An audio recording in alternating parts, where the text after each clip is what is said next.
Dicen que uno nunca conoce del todo a las personas que viven alrededor. Podemos cruzarnos en el pasillo, intercambiar un saludo rápido en el ascensor o escuchar algún ruido lejano tras la pared, pero más allá de eso, lo que ocurre puertas adentro suele permanecer como un misterio absoluto. Eso era lo que pensaba Sofía cuando se mudó al edificio donde conoció al famoso vecino del 302. Al principio no había nada extraño. El edificio era tranquilo, con gente común, familias, estudiantes, personas mayores que ya llevaban años allí. Sofía alquiló el 301, justo al lado del 302, y estaba feliz con su nuevo espacio. Era un departamento pequeño, pero suficiente para ella y su rutina universitaria. La primera semana pasó sin novedades. Apenas veía al vecino, un hombre reservado que siempre entraba y salía con prisa, casi sin levantar la mirada. Nunca había una sonrisa, ni un gesto amable, solo un portazo seco al entrar y otro al salir. No era exactamente grosero, pero tampoco transmitía buena energía. Fue en las noches cuando comenzaron las primeras señales. Sofía escuchaba golpes sordos en la pared, como si alguien arrastrara muebles pesados de un lado a otro. Al principio pensó que se trataba de remodelaciones, pero aquello ocurría a horas extrañas. A la 1, a las 3, incluso cerca de las 5 de la madrugada. Con el paso de los días, los sonidos se hicieron más inquietantes. No eran solo golpes, a veces parecían discusiones apagadas, como voces que peleaban en susurros desesperados. En otras ocasiones, se escuchaban ruidos metálicos, como cadenas chocando, seguidos de largos silencios que hacían que el corazón de Sofía se acelerara. Al comentarlo con los demás vecinos, descubrió algo que la desconcertó aún más. Nadie parecía haber notado nada. Todos describían al hombre del 302 como alguien solitario, extraño, pero inofensivo. Algunos incluso aseguraban que casi nunca estaba en casa. Esa contradicción la hizo dudar de sí misma. ¿Sería posible que solo ella escuchara aquellas cosas? Aún así, la sensación de incomodidad crecía. Cada noche, Sofía se quedaba despierta más tiempo del que quería, pendiente de los sonidos que atravesaban la pared. El miedo comenzó a mezclarse con la curiosidad. Quería entender qué ocurría en ese departamento, aunque una parte de ella sabía que tal vez era mejor no averiguarlo. Una madrugada, sin embargo, todo cambió. Sofía fue despertada por un golpe tan fuerte que pensó que su pared iba a derrumbarse. Se levantó sobresaltada y justo en ese momento escuchó algo que no había oído antes. Un grito ahogado, desesperado, que duró apenas unos segundos antes de apagarse en un silencio sepulcral. En ese instante, supo que lo que estaba ocurriendo en el 302 no era normal, y aunque intentó convencerse de que podía ser su imaginación, ya era demasiado tarde. El misterio había echado raíces en su mente, y de ahora en adelante no habría manera de mirar a su vecino con los mismos ojos. Después de aquella madrugada, Sofía no pudo volver a dormir tranquila. El recuerdo del golpe y, sobre todo, del grito apagado, se repetía en su mente una y otra vez. Cada vez que cerraba los ojos, sentía que lo escuchaba de nuevo. Trató de convencerse de que podía haber sido un mal sueño o incluso alguien en la calle, pero en el fondo sabía que provenía del departamento contiguo. Al día siguiente, en el pasillo, se cruzó con el vecino del 302. Él llevaba una bolsa negra grande, como de basura, que arrastraba con evidente esfuerzo. Apenas la miró, murmuró un saludo seco y continuó hacia las escaleras sin detenerse. Sofía sintió un escalofrío recorrerle la espalda. La bolsa parecía demasiado pesada para ser solo basura, y aunque sabía que podía estar exagerando, la imagen se le quedó grabada en la mente. Durante esa semana, los ruidos continuaron. A veces eran golpes sordos,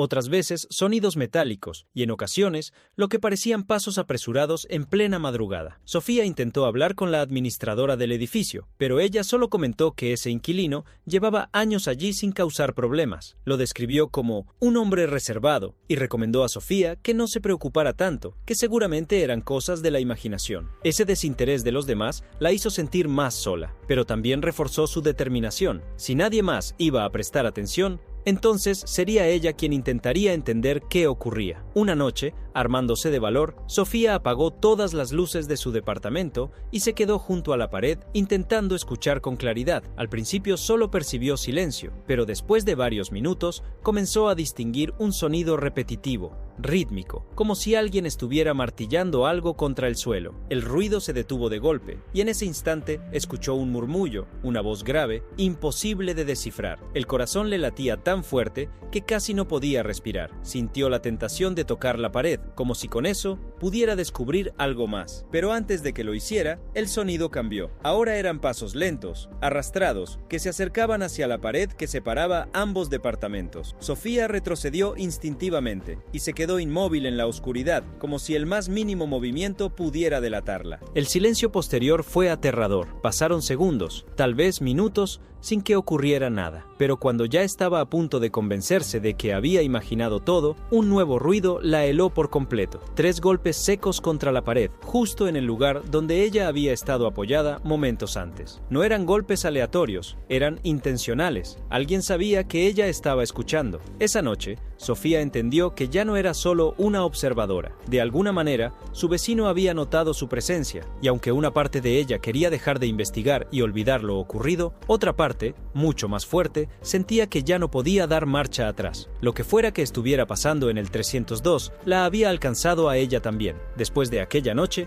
Sofía se dio cuenta de que había cruzado un límite invisible. Los 3 golpes contra la pared no solo confirmaban que su vecino la había escuchado, también eran una especie de advertencia.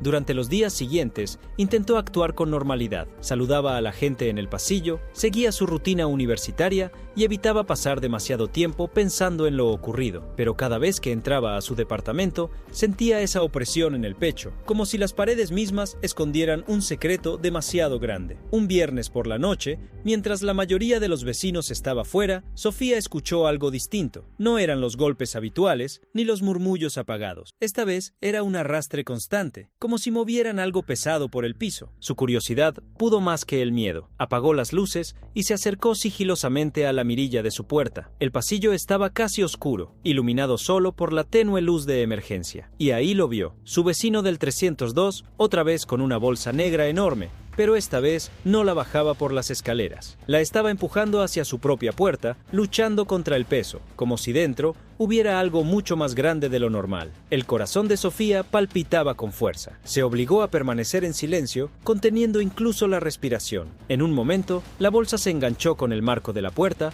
y el hombre se quedó inmóvil, jadeando con desesperación. Sofía lo observó con detalle. Su rostro estaba sudoroso y en sus manos había manchas oscuras que en la penumbra parecían de sangre. Finalmente, logró meter la bolsa dentro del departamento y cerró de golpe la puerta. El silencio volvió al pasillo, pero la imagen quedó grabada en la mente de Sofía como una fotografía imposible de borrar. A la mañana siguiente, decidió que ya no podía seguir guardando aquello solo para sí. Pensó en llamar a la policía, pero la idea de que no le creyeran o, peor aún, que él descubriera que había sido ella, la paralizó. En lugar de eso, optó por algo más arriesgado, investigar por su cuenta. Ese mismo día, cuando el vecino salió temprano, como siempre, cargando una mochila y caminando rápido hacia la calle, Sofía aprovechó para acercarse a su puerta. Al principio, solo quería observar de cerca, pero una idea temeraria cruzó por su mente: intentar abrir. Para su sorpresa, la cerradura parecía vieja y no estaba del todo asegurada. Su mano temblaba cuando giró lentamente la perilla. El corazón le latía tan fuerte que sentía que iba a delatarla. Empujó apenas la puerta y un olor penetrante la golpeó de inmediato, una mezcla entre humedad, metal y algo indescriptible, pero inconfundiblemente desagradable. Se quedó inmóvil, dudando entre entrar o retroceder. Sabía que si daba un paso más, ya no habría forma de ignorar lo que sucedía en el 302, y sin embargo, con el miedo y la adrenalina recorriendo cada parte de su cuerpo, Sofía decidió cruzar ese umbral. Dentro de ese departamento, descubriría que la verdad era mucho más perturbadora de lo que había imaginado. El interior del departamento 302 estaba cubierto por una penumbra inquietante. Las cortinas cerradas no dejaban pasar un solo rayo de luz, y el aire era tan denso que cada respiración de Sofía parecía un esfuerzo. El olor metálico, casi insoportable, le confirmaba que había entrado en un lugar donde nadie debería estar. Avanzó con pasos lentos, apenas iluminada por la pantalla de su celular. Lo primero que notó fue el desorden: muebles viejos, ropa tirada, platos con restos de comida acumulados por días. Pero lo que realmente la hizo estremecer fueron los objetos alineados sobre la mesa principal. Frascos de vidrio con etiquetas escritas a mano, cada uno conteniendo lo que parecía aparecían mechones de cabello, uñas y pequeñas piezas envueltas en gasas manchadas. Era como si estuviera frente a una colección macabra. Sofía se cubrió la boca para contener un grito. Todo indicaba que su vecino no era un hombre solitario y excéntrico, sino alguien mucho más peligroso. Decidió retroceder, convencida de que debía salir de allí antes de que fuera demasiado tarde. Pero justo cuando giró hacia la puerta, escuchó un sonido que la paralizó: el crujido metálico de la cerradura. Su vecino había regresado. El pánico la invadió, pero no podía quedarse en medio de la sala. Rápidamente corrió hacia una de las habitaciones laterales y se escondió dentro, cerrando la puerta lo justo para no hacer ruido. Desde ahí, escuchó cada uno de sus pasos pesados entrando al departamento, arrastrando algo contra el piso. Sofía, temblando, miró a su alrededor en busca de un escondite, y fue entonces cuando lo vio. En el rincón de la habitación había varias bolsas negras apiladas. Una de ellas estaba rota y dejaba entrever lo que había en su interior. Su corazón casi se detuvo al reconocerlo. Eran fotografías, decenas de ellas, todas mostrando rostros de distintas personas, algunas sonrientes, otras tomadas a escondidas, y varias con las mismas marcas de recortes que había visto en los frascos de la mesa. El vecino comenzó a hablar solo, en un murmullo bajo que atravesaba las paredes. No se entendía cada palabra, pero sí se repetía una frase como un ritual. Ellos me vigilan, ellos no entienden, pero tú sí. Sofía comprendió que estaba frente a alguien completamente perturbado,